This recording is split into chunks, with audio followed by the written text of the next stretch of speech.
I was born and raised on an Oklahoma wheat farm. I'd only been to the city once or twice while I was growing up. Wichita, Kansas was the big city, and it was the capital of the world to me. In May 1942, we were 6 months into the war. Are you excited to go to Phyllis's house? Yeah, I'm excited. I mean, I love her, so we're gonna have some fun. I like her husband too. So Yeah, she's married now and everything. yeah. Sadly. No, I'm just kidding. Sadly. I'm just kidding. That's happily. She's doing good. She's doing really good. When I go there, I probably will get a job. Cause I was 17 and had just graduated Lamont High School, as so many young women did in those frightening days.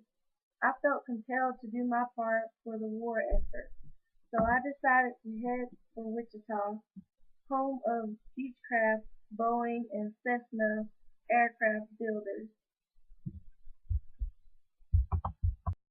My sister Phyllis was already married and living in the city, and I went to stay with her. My dad drove me to Phyllis in his old model, a Ford.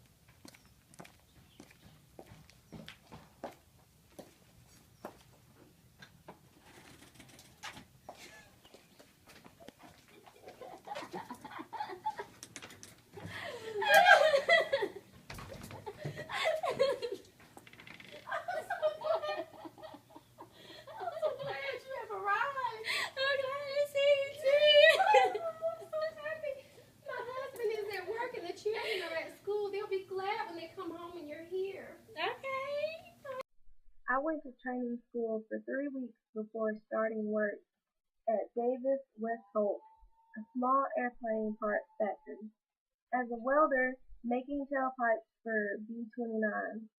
My job was to weld two pieces of pipe together before they went off to be sandblasted and made perfect before being used. I like to think that some of my tailpipes were on the plane that helped end the war. For oxyacetylene welding, goggles must be used with lenses of special colored optical glass which protect the eyes from the bright flame and the intense glare of the molten metal. The welding torch mixes the oxygen and acetylene together in correct proportions. Separate valves regulate the volume of oxygen and acetylene. In lighting the torch, the acetylene valve is first opened slightly, and a friction lighter which strikes a spark is used. The oxygen valve is then opened, and the mixture of oxygen and acetylene adjusted. Because the temperature of the flame can be varied to suit the type of work, the oxyacetylene welding process is a very valuable one. The pieces of metal to be welded together must be prepared properly so they are free of any foreign matter. They are held in position with due allowance for shrinkage. That was the most exciting time I'd ever had. It was an exciting time of life, really. I was in the big city with a war going on and earning really money for the first time in my life with my 40 cents an hour. I went crazy buying clothes. At least that's what my sister said.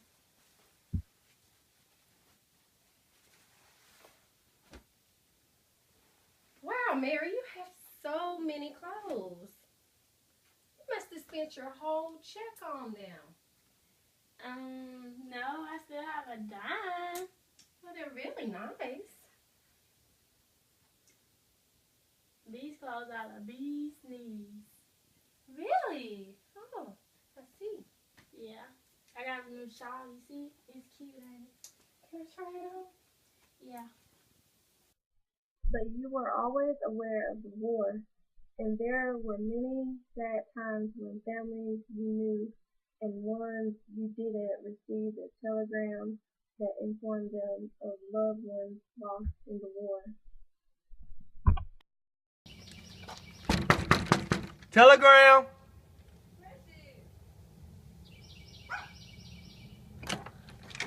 Thanks.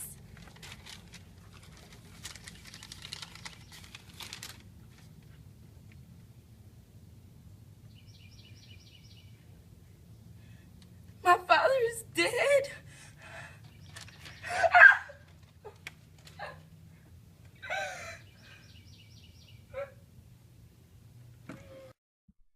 Still, we tried to have the most fun we could, and we lived for the moment because everybody thought life was so short.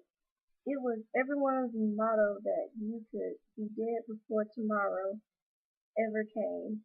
I guess maybe that's why my husband and I got married after just 3 weeks of dating. I now pronounce y'all husband and wife. You may kiss the bride.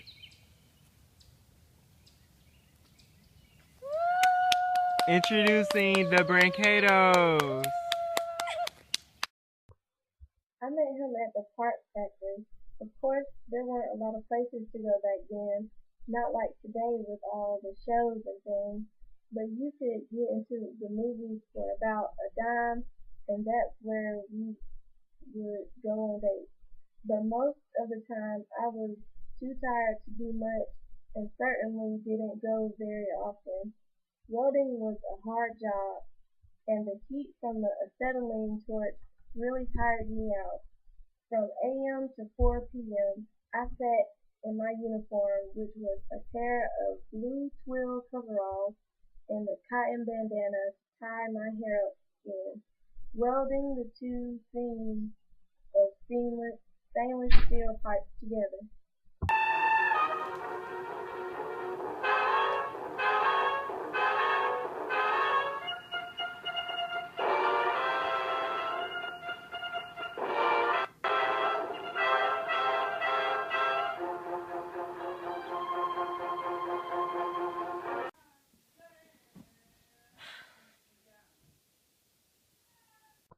I didn't really wear makeup back then. Well, maybe just a little lipstick, but I remember then an eyebrow pencil came in mighty handy for us girls in a time when you couldn't buy nylon for love nor money. I could draw a pretty straight line up the back of each of my legs with that eyebrow pencil. Oh, that's good. Okay.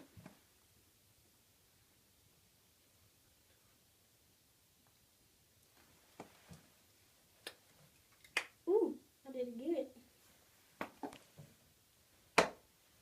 Gotta try another one.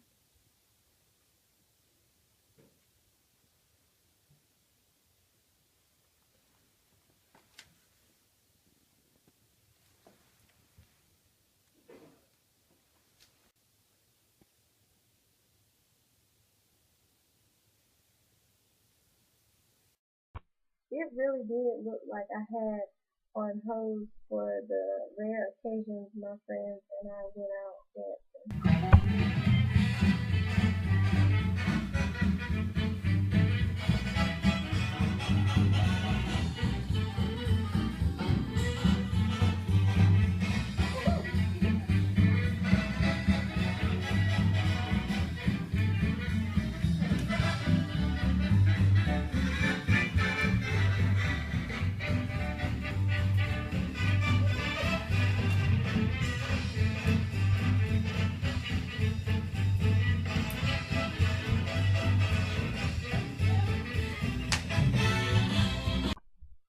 Nylons weren't the only thing in short supply. We had rationing on gas, sugar, meat, and tires too.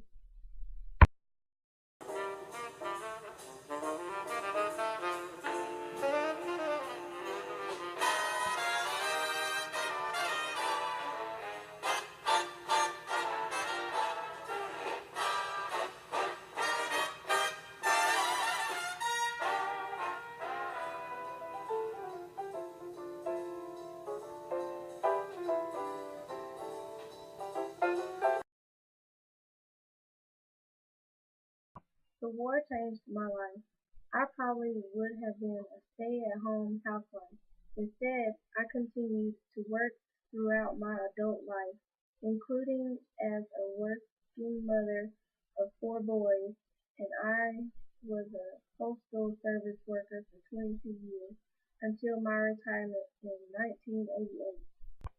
My name is Mary Brancato. I'll be 80 years old come October.